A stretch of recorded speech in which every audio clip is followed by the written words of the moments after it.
everybody! Our new book this week is called The Runaway Iceberg. Can you see the picture?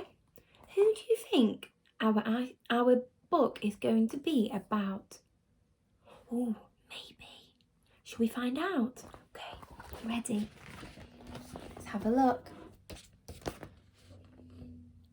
Land ahoy! Shouted Rossi, looking out to sea with her telescope. Shall we dive in and explore, Captain? You know I don't like swimming, Gaspar said with a sigh. Suddenly, a cracking sound came from below them.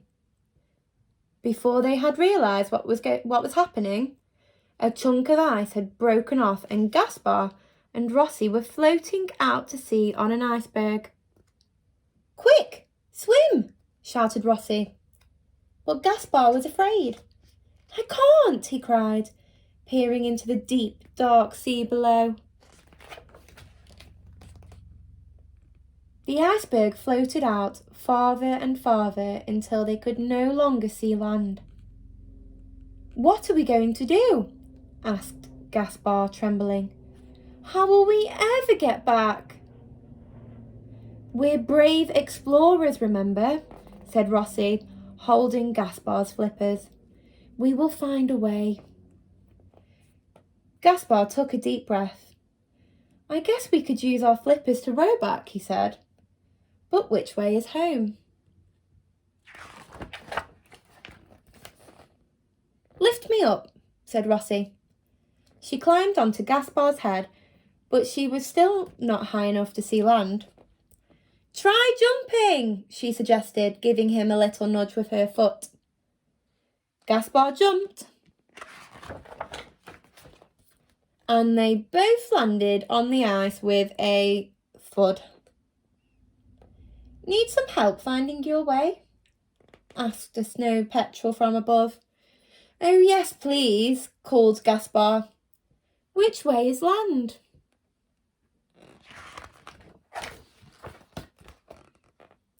It's this way, called the snow petrel, flying high above them.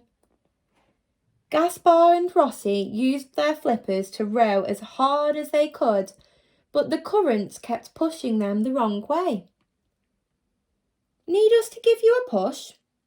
Asked the Antarctic silverfish from below.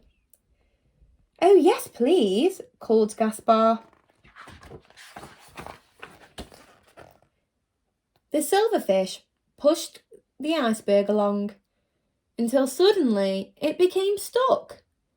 We'll never get through here, exclaimed Gaspar. Need some help breaking through the ice? Asked a blue whale from the deep. Oh yes, please, called Gaspar.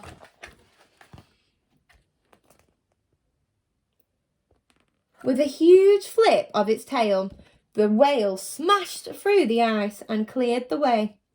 Gaspar and Rossi bobbed along behind it, glad to finally be on their way back to safety.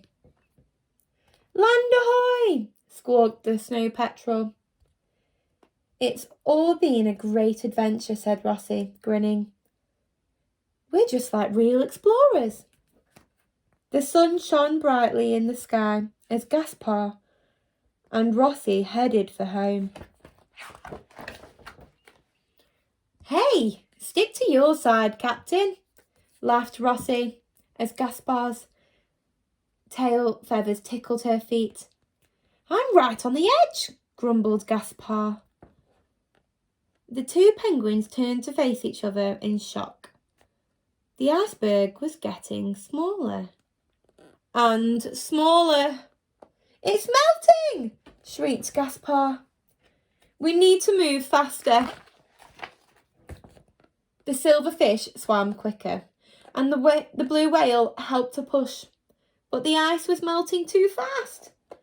We'll have to swim from here, said Rossi. You can do this, Gaspar.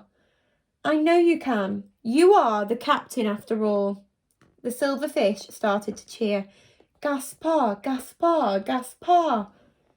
Soon, everyone had joined in, and Gaspar began to feel braver. Gaspar gulped. Then with one big jump, he splashed into the water. Boo! He spluttered. It's so chilly. Use your flippers, shouted Rossi as she dived in over Gaspar's head. Whee! Said Rossi as she headed for home. Gaspar flapped his flippers and followed nervously behind. It wasn't long before Rossi and Gaspar were back home with their families. You did it, Captain, said Rossi.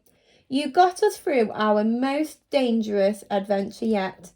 I guess I did, agreed Gaspar, feeling proud. But I couldn't have done it without my trusty first mate. And that's the end of our story this week. So if you have a look at the activities, now that we've finished our book, I'll see you later, everyone. Bye.